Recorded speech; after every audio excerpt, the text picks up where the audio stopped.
Today, let us look at installing Python on a Windows operating system.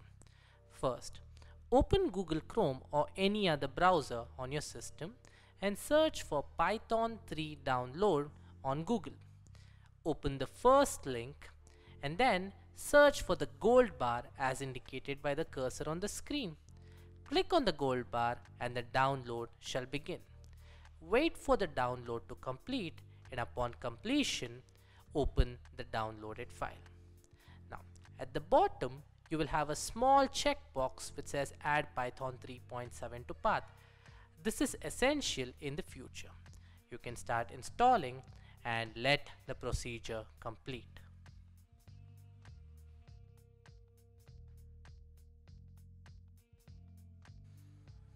Click on the Close button upon the successful completion of the setup.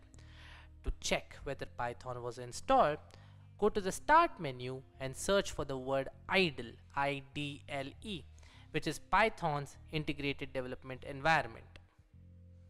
Now, if you are able to see the IDLE window open, then that means Python was successfully installed.